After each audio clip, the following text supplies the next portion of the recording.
ஊழலா அப்படின்னா அப்படின்னா நீங்க தான் சொல்லணும். எனக்கு தெரியாதுமா, ஊழல்னா என்னன்னு தெரியாதுமா, எங்க ஆட்சிக்கும் தெரியாது, எனக்கும் தெரியாதம்மா. நாங்க ஊழல்னா என்னன்னு டெபனேஷனே எங்களுக்கு தெரியாது, புரியாது. 1.34 கோடி அதான் பிரச்சனை. இவங்களுக்கு வந்து 1.34 கோடி வந்து சாதாரண காசு. ஏன்னா இவங்க அடிச்சது அது வேற. ஒரு நிலை கண்டுபிடிக்க முடியல, நாங்க பல ஆயிரம் கோடி பார்த்தோம். உங்க ஊர்ல ஒருத்தர் திருடி போயிடுறான், திருடிட்டு போனாங்க, திருடா கொண்டு வந்து மறுபடியும் கொடுத்துட்டாங்கல்ல பொருள், அப்படிதான் இருக்கு. கொடுத்துட்டா மக்களுடைய பணத்தை வந்து ஊழல் பண்ணிட்டு தான் சிறைக்கு சென்று. யார் சொன்னா ஊழல் பண்ணாங்கன்னு? எந்த நீதிமன்றம் தீர்ப்பு கொடுத்திருக்கு ஊழல் பண்ணாங்கன்னு? சரி, 300 கோடி எந்த நாய் சொல்லுச்சு 300 கோடின்னு? நீங்க உடனே அதுக்கு வக்காலத்து வாங்குறீங்க, முன்மொழிகிறீங்க. அது சொல்லுங்க, ஒன்றிய அரசுல அப்படியே இருந்தது இல்ல, ஒன்றிய அரசுல சொல்லுங்க. ஒரு பெரிய மனுஷன் இந்த மாதிரி மனசாட்சி எல்லாம் என்னங்க மனசாட்சி? என்னங்க மனசாட்சி?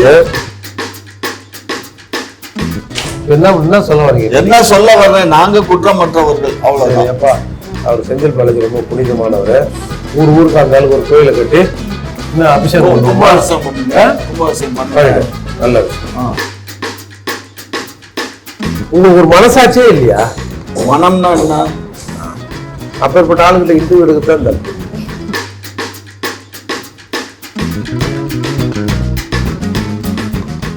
செய்திகள் நேயர்களுக்கு அன்பு வணக்கம்.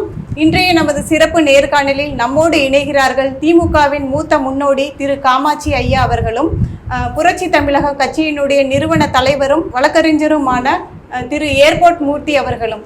வணக்கம் சார். இப்போ தமிழக அரசியலில் பரபரப்பாக இருக்கிறது வந்து விஷயம் என்னன்னா, முன்னாள் அமைச்சர் திரு செந்தில் பாலாஜி அவர்கள் வந்து சிறையிலிருந்து ஜாமீன்லேருந்து வெளியே வந்திருக்காங்க. அதுக்கு திமுக கட்சியை சேர்ந்தவங்க வந்து இனிப்பு வழங்கி பட்டாசுலாம் வெடித்து பயங்கரமாக கொண்டாடிட்டு வராங்க. அவர் ஒன்றும் சுதந்திர போராட்டத்துக்காக சிறைக்கு சென்று வரல, மக்களுடைய பணத்தை வந்து ஊழல் பண்ணிட்டு தான் சிறைக்கு சென்று. யார் சொன்னா ஊழல் பண்ணாங்கன்னு? எந்த நீதிமன்றம் தீர்ப்பு கொடுத்திருக்கு ஊழல் பண்ணாங்கன்னு?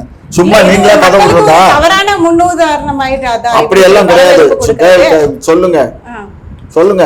இல்ல நீங்க சொல்லுங்க சார். தவறான முன்னுதாரணம் ஆயிடாதா? தவறாத முன்னுதாரணம். எந்த நீதிமன்றமும் அவர் குற்றவாளி என்று தீர்ப்பு கொடுக்கவில்லை, தீர்ப்பு கொடுத்து தண்டனை கொடுக்கவில்லை.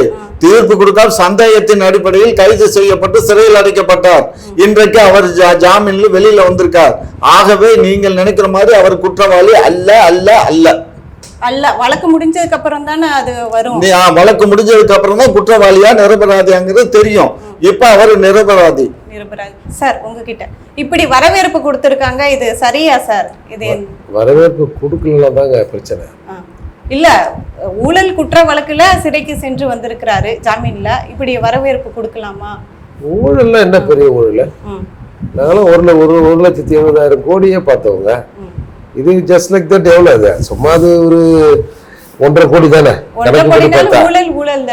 அது எப்படி நாங்க அதெல்லாம் ஒரு பெரிய விஷயமாங்க எங்களுக்கு? அதெல்லாம் ஒன்றும், அதெல்லாம் ஜிஜிபி கரப்ஷன், அதாவது ஃபாதர் ஆஃப் கரப்ஷன் அப்படின்னு போட்டா கருணாநிதி பேர் வருதுன்னு கூகுள்ல வருதுன்னு எல்லாரும் சொல்றாங்க. அதுக்காக நாங்க என்ன வந்து அசந்துட்டோமா? அதெல்லாம் ஐயா சொல்ற மாதிரி இதெல்லாம் ஒரு சின்ன விஷயம் எங்களுக்கு. இப்படி போயிட்டு அப்படி வந்துரும்னு இந்த இவன் சொல்லுவான்ல, நம்ம வடிவேல், இது நம்ம சந்தானம் ஜோக்கு, அந்த மாதிரி இவங்க லட்டு கொடுப்பாங்க. இன்னும் மிஞ்சி போனா இன்னும் வந்து ஆளுக்கு ஒரு கோட்டு கொடுக்காம போனாங்களா, அது வரைக்கும் சந்தோஷப்படுங்க.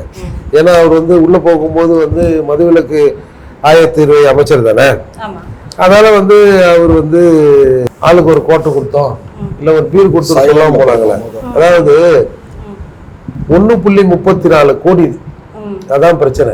இவங்களுக்கு வந்து 1.34 கோடி வந்து சாதாரண காசு. ஏன்னா இவங்க அடிச்சது அது வேற. இவனு நிலை கண்டுபிடிக்க முடியல, நாங்க பல ஆயிரம் கோடியை பார்த்தோம், நீங்க வந்து இந்த 1 கோடியை சொல்றீங்களே அப்படின்னு இவங்களுக்கு வந்து அந்த நினைப்பு தான். இவங்க இப்ப இன்னமும் ஐயா என்னமோ பெரிய இது மாதிரி பேசுறாரு. இப்ப என்னத்துக்கு அவர் வந்து பெயில்ல விட்டாங்களாம்? சொல்லுங்க. எதுக்காக சார் பெயில்ல விட்டாங்க? எதுக்காக பெயில்ல விட்டாங்கன்னா சொல்லுங்க பாப்போம். பெயில்ல விடுறதுக்கு என்ன காரணம்? பெயில் கேட்டா கொடுத்துருக்காங்க, அவ்வளவுதான். எதை வச்சு கொடுத்தாங்க? எதை உடல்நிலை சரியில்லை அப்படின்னு சொல்றோம், அவ்வளவுதான். வேற என்ன? சரி, மாண்புமிகு தமிழ்நாடு முதலமைச்சர் திமுக ஸ்டாலின் அவர்கள் வந்து உங்களுடைய தியாகத்துக்கு ஈடு இணையே இல்லைன்னு சொல்லியிருக்காங்க. அப்போ ஊழல் செய்யறதா தியாகமா உங்க ஆட்சியில? சொல்லுங்க. ஊழலா அப்படின்னா? அப்படின்னா நீங்க தான் சொல்லணும். எனக்கு தெரியாதுமா, ஊழல்னா என்னன்னு தெரியாதம்மா, எங்க ஆட்சிக்கும் தெரியாது, எனக்கும் தெரியாதம்மா. நாங்க ஊழல்னா என்னன்னு டெபனேஷனே எங்களுக்கு தெரியாது, புரியாது. நீங்க தான் சொல்லணும், இல்ல அந்த பக்கத்துல இருக்கக்கூடிய திரு ஏர்போர்ட் மூர்த்தி அவர்கள் தான் சொல்லணும். எங்களுக்கு ஊழலுக்கும் எங்களுக்கும் எந்த விதமான ஒட்டும் இல்லை, உறவும் இல்லை, சம்பந்தம் இல்லை. சரி சரி, அப்படிங்களா சார்? இவங்க ஒட்டு உறவு இல்லை, ஒட்டும் இல்லை, சம்பந்தமும் இல்லைன்னு சொல்றாங்க ஊழலுக்கும் அவங்களுக்கும். 2011 and 2016 the appellant was holding the post of transport minister in the government of Tamil Nadu. அத புரியுதா? சொல்லுங்க, படிங்க. புரியுது. புரியுங்க. தமிழ்நாடு கவர்மெண்ட்ல போக்குவரத்து துறை அமைச்சராக இருந்தபோது சொல்லுங்க. is discharging his duty in conveyance with his personal assistance and his brother. He called a large amounts by promising job opportunity to several persons in various posting in transport department. என்ன சொல்றாங்க? நிறைய மக்கள்கிட்ட வந்து free கைவிட்டு வாங்கினாருன்னு சொல்லுது. வேற என்ன? அதுக்கு இதுக்கு என்ன சம்பந்தம்? இப்ப போறதுக்கு அதுக்கு என்னங்க சம்பந்தம்? அது யார் ஆட்சி காலத்தில் நடந்தது? எந்த ஆட்சியில நடந்தது? அம்மா ஆட்சியில நடந்தது. இருக்கட்டும், அந்த ஆட்சியில் நடந்தது. அவர் தான் திரும்ப அந்த பணத்தை கொடுத்துட்டாரு. அப்புறம் என்ன? உங்க வீட்டுல ஒருத்தர் திருடி போயிடுறான். திருடிட்டு போனது திருட கொண்டு வந்து மறுபடியும் கொடுத்துட்டாங்கல்ல பொருள். இருக்கு கொடுத்துட்டா அதுக்குதான் கொடுத்துட்டாங்க. அதுதான் வழக்குன்னு சொல்லி இப்ப அந்த வழக்குல தான் இவ்வளவு நாள் உள்ள இருந்து திரும்ப சார். திரும்ப கொடுத்ததுனாலதான் தப்புல 1,32,00,000 உங்க அக்கௌண்ட்ல போட்டிருக்கீங்க. ஆமா, அது வந்து எம்எல்ஏ சேலரி விவசாயம் பண்ணி வந்து அந்த காசை எடுத்து போய் போட்டேன்னு சொன்னீங்க. அதுக்கான கணக்கு இல்ல. கணக்கு எப்ப தெரியும் பாருங்க. நான் தான் சொல்றேன், உங்களுக்கு ஒரு மனசாட்சியே இல்லையா? மனம்னா என்ன? அப்பேற்பட்ட ஆளுகளை இன்டர்வியூ எடுக்கத்தான் தப்பு. அவங்க சரியா தான் இருக்கிறாங்க, நம்ம தான் தப்பு. சொல்லுங்க சார், என்ன சொல்றீங்க? குற்றம் செய்யாமலையா இத்தனை நாள் அவர் என்பது வேறு, குற்றம் செய்தது என்பது வேறு, குற்றம் செய்வதற்கு முயற்சித்தால் என்பது வேறு. இது அனைத்து இந்திய அண்ணா திராவிட முன்னேற்ற கழகத்தில் அவர் போக்குவரத்து துறை அமைச்சராக இருந்த போது அவருடைய பிஏக்கள் செய்த சதி, அந்த சதியினால் இவர் பாதிக்கப்பட்டார். ஆகவேதான் நாங்கள் எங்களுடைய கட்சியில் இணைக்கும் போது அதை அந்த மாதிரி ஏதாவது இருந்தா திரும்ப கொடுத்துட்டு நீங்க கட்சிக்கு வாங்கணும், அவர் எல்லாத்துக்கும் செட்டில் பண்ணிட்டு தான் எங்க கட்சிக்கு வந்ததுனால அவர் எம்எல்ஏ ஆனாரு. மீண்டும் மக்கள் மத்தி குற்றமா குற்றம் இல்லை என்று யார் சொல்லணும்? மக்கள்ல சொல்லணும். மக்கள் அவரை குற்றமற்றவர் தானே எம்எல்ஏ ஆக்குனாங்க. எம்எல்ஏ ஆக்குனதுனால என்னங்க ஓட்டு போட்டியில போய் ஓட்டு அமுக்குறானே, அப்ப இன்னொரு பொட்டி வச்சு செந்தில் பாலாஜி குற்றமற்றவரா இல்லையான்னு பட்டில அமுக்கிட்டு இதுல ஒரு ஓட்டை போடுங்க. அது சொல்லுங்க. ஒன்றிய அரசுல அப்படியே இருந்தது இல்ல? ஒன்றிய அரசுல சொல்லுங்க. ஒரு பெரிய மனுஷன் இந்த மாதிரி மனசாட்சி எல்லாம் என்னங்க மனசாட்சி? என்னங்க மனசாட்சி? மனசாட்சி இல்லாம நீங்க பேசுவீங்க, நாங்க மனசாட்சியோட பேசணுமா? போட்டது யாரு? நாங்க தான். கேளுங்க, நாங்க தான் போட்டோம். அப்ப நாங்க இருந்தோம் போட்டோம். 29/10/2015 தேவ சகாயம்ன்றவர் ஒரு 10 பேர் மேல கம்ப்ளைண்ட் தராரு. என்னை ஏமாத்திட்டானுவா அப்படின்னு உடனே crime number 441 under section under 2015 under section cheating, forgery அந்த மாதிரிலாம் போடுறாங்க. அதுக்கப்புறம் 7/3/26 கோபின்ற ஒரு 2,40,000 ஏமாத்திட்டாங்க அப்படின்னு போடுறாரு. அந்த கோபி போலீஸ்ல போய் புகார் கொடுத்த உடனே போயா புகார் எடுத்துட்டு வந்துட்டேன். அவன் கோடிக்கணக்கில் காணோம்னா நீ 2.40 லட்சத்துக்கு இங்கே வந்துட்டியா அப்படின்னு அந்த கோபி வந்து கோர்ட்டுக்கு போறாரு. கோர்ட்டுக்கு போனோடனே இந்த சீட்டிங் கம்பெனிலாம் இருக்குல்ல, இப்போ ஐயாவுக்கு கரெக்டாக சொல்ல தெரியும். இந்த ஃபண்டு, இந்த சீட்டிங், இந்த என்ன சொல்றது, இப்போ 1000 ரூபா போட்டால் 10,000 வரும், 2,000 வரும், 1 லட்சம் போட்டால் 5,000 வரும்னு இந்த நிதி நிறுவன மோசடியெல்லாம் இருக்குல்ல, அதில் வந்து ஃபர்ஸ்ட் ஒருத்தர் போய் கம்ப்ளைண்ட் கொடுப்பான். இந்த மாதிரி நான் என்னோட பணத்தை ஏமாத்திட்டாங்க அப்படின்னு. இப்போ சுதாகர்னு ஒருத்தர் கம்ப்ளைண்ட் கொடுக்குறாங்க ஃபார் எக்ஸாம்பிள். சுதாகர் பேர்ல எஃப்ஐஆர் போட்டுருவாங்க. அடுத்து காமாட்சி நாயர் போய் புகார் கொடுத்தேன்னு வச்சுங்க, அவருக்கு ஒரு நம்பர் மட்டும் தான் கொடுப்பாங்க, 2 இல்லை 2. அடுத்து இன்னொருத்தவங்க போனால் 3, அதே கிரைம் நம்பர்ல 3, 4 வருஷம் போட்டு கொடுப்பாங்க. அப்போ என்ன பண்றாங்க, இந்த ஆள் வந்து கோர்ட்டுக்கு போறாரு. அப்ப கோர்ட்டுக்கு போன உடனே அவரை வந்து விட்னஸா அதில் சேர்த்துடுறாங்க. இதுல என்ன ஒரு பெரிய ஹைலைட்னா, முதலா வந்து தேவசாயம் கம்ப்ளைண்ட் கொடுத்தாங்கல்ல, இந்த ஆள் வந்து எஃப்ஐஆர் போடுறாங்க. எஃப்ஐஆர் போட்ட பிறகு அதுல வந்து செந்தில் பாலாஜி பேரும் வந்துடுது. தேவசாயம் கோர்ட்ல என்ன சொல்றாரு, நான் வந்து ஒரு 10 பேர் என்னை ஏமாற்றிட்டாங்கன்னு நான் புகார் கொடுத்தேன். அதுல யாரோ ஒரு அப்பாவி செந்தில் பாலாஜியா அவரையும் எஃப்ஐஆர்ல சேர்த்துருக்குறாங்க. அவரை சேர்த்து அவரோட பேருக்கும் புகழுக்கும் களங்கம் விளைவிக்கிறாங்க. அதால நான் இவர் பேர்ல புகார் தரல. ஏ லூசு, வீட்டுல திருட்டு போச்சுன்னு கம்ப்ளைண்ட் கொடுக்குறேன். நீ திருடு வச்சா கொடுப்ப, எங்க இந்த மாதிரி வேலைக்காரர் வந்தாங்க, இல்லை அவங்க வந்தாங்க, இவங்க வந்தாங்க, இவர் வந்தாரு, அவர் வந்தாருன்னு ஒரு கம்ப்ளைண்ட் கொடுப்பேன். ஆக்சுவலா உள்ள போய் இன்வெஸ்டிகேஷன் பண்ணும்போது எவன் திருடான்னு தெரிய வரும். ஐயோ நான் அவன் பேர்ல கொடுக்கலங்க அப்படிங்கிறது எப்படி சரியா இருக்கும்? அப்போ ஏதோ ஒரு இன்ஃப்ளூயன்ஸ் இதில் ஆகியிருக்கு இல்லையா? அது மாதிரி நீதிமன்றங்களே இந்த விசாரணையெல்லாம் தள்ளுபடி பண்ணிட்டு புதுசாக விசாரணை தொடங்கி அதுக்கப்புறம் வந்து இடி உள்ள வந்து அப்புறம் சுப்ரீம் கோர்ட்டுக்கு போய் இது ஒரு பெரிய ஹிஸ்ட்ரிங்க. இது சும்மா இவங்க வந்து ஏதோ ஒரு 1.32 லட்சத்தை பெரிய கதையாக பேசுகிறாங்க. இவங்களுக்கு என்னன்னா, அவர் வச்சிருந்த வீடே கிட்டத்தட்ட 300 கோடி. எந்த நாய் சொல்லுச்சு 300 கோடின்னு? நீங்க உடனே அதுக்கு வக்காலத்து வாங்குறீங்க, முன்மொழிகிறீங்க. இந்த சவுட் சொன்னதை வச்சுக்கிட்டு நீங்க பேசுறீங்க. எல்லாம் ஆதாரம் என்ன ஆதாரம் இருக்குது? சும்மா நீங்க சும்மா ஆதாரமாவது கத்திரிக்காய் ஆகுது. ஒரு 4 அசிங்கமா 300 கோடிக்கு என்ன தாஜ்மஹால் ஒரு அது ஒரு இது இந்த ஒரு 2-3 வார்த்தையை நீங்க பயன்படுத்துறதால வந்து உண்மை பொய்யா மாறிடுது. சார் என்ன பேசுறீங்க? 300 கோடிக்கு ஒரு வீடு கட்டுறதுன்னா அதுவும் கிராமத்துல எத்தனை ஏக்கரால கட்டுறது? ஒன்னும் தாஜ்மஹால் கட்டி இருக்கணும், இல்லைன்னா ஓமந்தூரார் அரண்மனை மாதிரி கட்டி இருக்கணும். பாத்தீங்களா என்ன கட்டின? நான் பார்க்காம சொல்றீங்க. யார் சொன்னா பாக்கலன்னு? யார் சொன்னா பாக்கல? நீங்க பாத்தீங்க 22 கோடிக்கு பேங்க்ல ஒரு பொருளை அடமானம் வைக்கிறீங்க. சரி, உங்க நகையை 22 கோடிக்கு வைக்கிறேன்னு வச்சுங்க, தங்க கட்டி வச்சிருக்கீங்க. 22 கோடிக்கு வந்து பேங்க்ல வச்சுட்டாங்க. அந்த நகைய அந்த தங்கத்தை எவ்வளவு காசு கொடுத்து மீட்டணும்? 22 கோடி மேல வேலை போகும். 10 லட்ச ரூபாய் கொடுத்தா அந்த தங்கத்தை கொடுத்துருவாங்கன்னா கேனப்பைய கூட நம்ப மாட்டாங்க.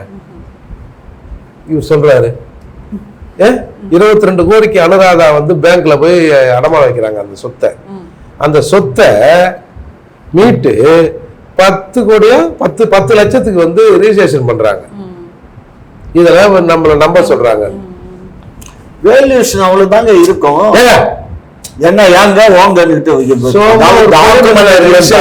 கவர்மெண்ட் ஏரியா கைட்லைன்ஸ் 10 லட்சம் கைட்லைன்ஸ் தானங்க ரிஜிஸ்டர் பண்ண முடியும். அப்ப முட்டாள அவன் பேங்க்கார லோன் கொடுத்தவன் அதனுடைய வேல்யூஷன் இருக்கலாம், அது வேற விஷயம். நான் அதுக்குள்ள நுழையல. நீங்க பதிவு பண்ண 10 லட்சத்துக்கு பதிவு பண்ணிருக்காங்கன்னு சொல்றீங்களா? 10 லட்சத்துக்கு அங்க அந்த ஏரியாவுடைய கைட்லைன்ஸ் வேல்யூ 10 லட்சம். அதனால 10 லட்சத்துக்கு பதிவு செய்யப்பட்டது. பாக்குறவங்க நல்லா சொல்லுவாங்க, கை ஊத்துவாங்க. ஒரே ஒரு 2-3 லட்சம் வித்தியாசம் வருதுன்னா கூட பரவாயில்ல. ஏங்க இது லட்சம், அது கோடிங்க. ஆமாங்க, யாரு இல்லைன்னு சொன்னா? 20 கோடிக்கு அடமானம் வச்சது வாஸ்தவம் தான். 10 கோடிக்கு பதிவு பண்றதுக்காக தான். பதிவுல தப்பு இருக்குன்னு அதுல வேணா தனியா ஒரு கேஸ் வேணா போட்டு பாருங்களேன். உங்களுக்கு இதெல்லாம் சர்வசாதாரணம். உங்ககிட்ட எல்லாம் நம்ம பேசலாம் மீள முடியாது. எங்களுக்கு தான் ஒரு 50,000 தொலைஞ்சு போயிட்டாலும் நாங்கள் தேடுவோம். நீங்கள் 50,000 இப்போ யாரையாவது ஒருத்தர் பிடிச்சி வச்சிங்கன்னு ஒரு 1000 கோடி கொடுத்தா தான் விடுவேன் அப்படின்னா நீங்கள் உடனே அடுத்த 1 மணி நேரத்தில் 1000 கோடி ரூபா செட்டில் பண்ணுவீங்க. நீங்கள் இதே இடி மத்திய அரசு மேல தான் இது எல்லாத்துக்கும் காரணம். மத்திய அரசுன்னு தானே வேற சொல்றீங்க சார். இடி அனுப்பி சொல்லுங்க. ஈடி தாமா இப்ப அவரை வந்து கைது பண்ணது. ஈடி தான் கைது பண்ணுச்சு.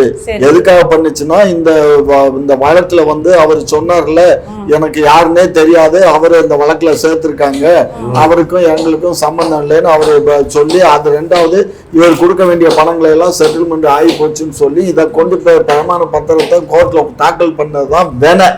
ஆக அப்ப நீங்க பணம் வாங்காமல நீங்க திரும்ப கொடுத்தீங்க அப்படின்னு நீதிமன்றம் கேள்வி கேட்டுக்கிட்டு இருந்ததுல கேஸ் இஸ் பெண்டிங். இந்த நேரத்துல கேஸ் ரொம்ப பெண்டிங்கா இருக்கு, நீண்ட நெடுங்காலம் ஆச்சுன்னு என்போர்ஸ்மெண்ட் உள்ள நுழையுது. அந்த வழக்கு என்போர்ஸ்மெண்ட் எடுத்திருக்கு, அவ்வளவுதான். இதுல அவங்களுக்கு எதுவும் கிடைக்கல, ஏயும் கிடைக்கல, பியும் கிடைக்கல, சியும் கிடைக்கல. அதனால இவ்வளவு 471 நாள் சிறையில வச்சு போயான்னு இப்போ அனுப்பிச்சிருக்காங்க. எல்லாத்துக்கும் ஒன்றிய அரசு தான் காரணம்னு சொல்லிட்டே இருக்காங்க சார். உண்மையிலே ஒன்றிய அரசு தானா இதுக்கு காரணம் சார்? என்ன சொல்றது, கிரிமினல் உங்களோட கிரிமினல் தன்மைக்கு ஏற்ப ஸ்டேட் ஏஜென்சி சென்ட்ரல் ஏஜென்சின்னு வருது. அவ்வளோ பெரிய தப்பு பண்ணுவீங்க, அதான் சென்ட்ரல் ஏஜென்சி வருது. சின்ன சின்ன தப்பு பண்ணுங்க, அண்டா கொண்டாந்து திருடுங்க. ஏன் 5000 கோடி 10,000 கோடி திருடுறீங்க? திருடுனா சென்ட்ரல் ஏஜென்சி வரதான் செய்யும். என்னத்தை நிரூபிச்சிருக்கீங்க சொல்லுங்க. இன்னதான் நாங்க வந்துச்சு, நாங்க நிரூபிச்சுட்டோம் சொல்லுங்க. நிரூபணம் ஆகணும்ல சார். இங்க பாருங்க, எந்த வழக்கு வேணாலும் நீதிமன்றம் போகலாம். நீதிமன்றத்துல சாட்சியங்கள் தான் அங்க செல்லுமே தவிர நீங்க வந்து நாங்க ஈடி நாங்க பெரியாளு அப்படிங்கறதுலாம் அங்க செல்லாது. அங்க சட்டம் தான் செல்லும், சாட்சி தான் செல்லும். விட்னஸஸ் இல்லாம எதுவுமே அங்க சொல்லாது. நீங்க வளர்க்குறீங்க, உங்களுக்கு தெரியாது ஒண்ணும் இல்ல. என்ன சொல்ல வரீங்க? என்ன சொல்ல வர்றேன், நாங்க குற்றமற்றவர்கள் அவ்வளவுதான். அப்பா அவர் செந்தில் பாலாஜி ரொம்ப புனிதமானவர். ஊருக்கு அந்த ஆளுக்கு ஒரு கோயிலை கட்டி இன்னும் அபிஷேகம் கும்பாபிஷேகம் பண்ணுங்க, கும்பாபிஷேகம் பண்ணுங்க. நல்ல விஷயம். வேற என்ன வேணும்? வேற என்ன மொட்டை கட்ட போடணுமா? நாங்க போட்டாலும் போடுவீங்க, யாரு கண்டா? இல்ல போட சொல்லுவீங்க. இல்ல நாங்க போட சொல்ல மாட்டோங்க, நாங்க போட சொல்ல மாட்டோம். காவடி தொகுக்க சொல்லுங்க. இங்க பாருங்க, எங்க தொண்டர்கள் அவருடைய ஃபாலோயர்ஸ் நேற்று சிறையில் இல்ல என்ன இதே உங்க முதல்வர் ஸ்டாலின் அவர்கள் தான் கண்ணாமண்ணான்னு பேசினாரு தேர்தலுக்கு முன்னாடி. ஏங்க நீங்க ஒரு விஷயம் புரிஞ்சுக்கோங்க, எதிர்கட்சியா இருக்கும் போது அவங்க எதிர்கட்சியில பிரயாணம் பண்ணும் போது நாங்க பேசுவோம், அவங்க ஆளுங்கட்சிக்கு வந்த பின்னாடி அவங்கள நாங்க வாழ்த்துவோங்க. அரசியலுங்க. மக்கள் லூசு. மக்கள் எப்பயுமே அதுதான். அதான் மக்கள் லூசு. நேற்று அப்படி பேசுனீங்க, நீங்க இப்படி பேசுனீங்களேன்னு யாராவது கேட்டாங்கன்னா, அம்மா நீங்கள் பிறக்கவில்லை என்றால் தமிழ்நாடு கொள்ளை கூடாரமாக மாறி இருக்கும். ஆம், கோபாலபுரத்து கொள்ளை கூடாரமாக மாறி இருக்கும்னு சட்டமன்றத்தில் பேசினாரு செந்தில் பாலாஜி. யாரை வச்சுக்கின்னு? ஸ்டாலின் அவர்களை வைத்துக் கொண்டு. அதை இப்ப ஊர்ஜிதம். ஆமா ஆமா நீ சொன்னது உண்மைதான் ஊர்ஜிதம் பண்றாரா? சொல்லுங்க. எதை வச்சு? செந்தில் பாலாஜி சொன்ன வார்த்தையை வச்சு. செந்தில் பாலாஜி அப்போ எங்க அரசை பார்த்து சொல்லவில்லை. அரசு நடந்தது அனைத்து இந்திய அண்ணா திராவிட முன்னேற்ற அரசு. சட்டமன்றத்துல பேசுறாருன்றா பேசினா என்ன? பேசுறது என்னங்க? பேசுறாரு. ஸ்டாலின பேசினா என்ன, கலைஞரை பேசினா என்ன, உங்களை பேசினா என்ன பேசணும்? அது அரசியல். அரசியல் அரசியல்ல எல்லாமே இருக்கும். இது அவியல் தான். நாங்க ஒண்ணும் பண்ண வரல. அரசியல் அவுத்து போட்டுதான் இருப்பீங்க. அரசியல்ல பிரயாணம் பண்ண முடியாது. நீங்க கேட்கிற கேள்விக்கெல்லாம் நாங்க ஊத்தா பதில் சொல்ல இயலுமே தவிர நீங்க கேட்கறதுக்கெல்லாம் நாங்க கோவிச்சுட்டு அரசியல் பண்ண இயலாது, டிபேட்ல உட்கார இயலாது. தப்பு சொல்லுங்க. எங்க செருப்பு கொண்டு நாங்க தான் அடிச்சுக்கோங்க. தமிழ்நாட்டு மக்கள் புதுசா அவனே அடிச்சுக்கணும். அடிச்சுக்கோங்க. நாங்க ஒண்ணும் அதுக்கு மதிப்பு தெரிவிக்கலையே. இவ்வளவு நாள் திமுகவுக்கு எப்படி ஊழல் பண்றதுன்னு தெரியாம இருந்தது. இப்போ செந்தில் பாலாஜி அவர்கள் வெளியே வந்துட்டாங்க ஜாமீன்ல. இனிமே உங்களை கையிலே பிடிக்க முடியாது. என்னங்க கேள்வி இது? அவங்க ஒரு யூனிவர்சிட்டியே நடத்துறாங்க ஊழலுக்கு. எப்படி ஊழல் பண்ணலான்னு அவங்கள போய் செந்தில் பாலாஜி போய் ஒரு ப்ரொஃபஸரா வந்திருக்காருன்றீங்க. இதுல PhD பண்ணவங்களாம் நிறைய பேர் இருக்காங்க. இதெல்லாம் ரொம்ப வாய் கொழுப்பா பேசுறீங்க. நாங்க பல்கலைக்கழகம் நடத்துறோம். ஆமா, ஒரு ப்ரொஃபஸருக்கு 20,000 கோடி வெறும் அசட்ஸ் மட்டும் இருக்கான். காலேஜ் கல்லூரி அது இதுன்னு எவ்வளவு? 20,000 கோடி. இவங்க பேசுறாங்க. அங்க கோமம் கட்டின்னு சுத்தி இருந்தவங்க இன்னும் அப்படித்தான் கிடக்குறான். கைநிகரில் கோமம் கட்டிக்கின்னு 100 ரூபாய்க்கு 150 ரூபாய்க்கு கூலி வேலை செஞ்சு அதே விழுப்புரத்தில் இருக்கிறோம் அப்படியே தாங்கிறான். பேசுறாங்க பேச்சு. பெரிய மனுஷன் வேற இதுல. ஏங்க அந்த நீதிமன்றத்துல அவர் மேல வழக்கு மனசாட்சி என்ன மனசாட்சி? மனசாட்சி இருக்குன்னு யாருக்கு சொன்னா? உங்களுக்கு மனசாட்சி இருக்கா? வேற என்ன இருக்கு? மனசை திறந்து 5 ரூபாய் பானையில ஏத்தி பாருங்க. ஏன்னா அது குமுறும் சார். இங்க பாருங்க, அவங்க தொழில் பண்றான்.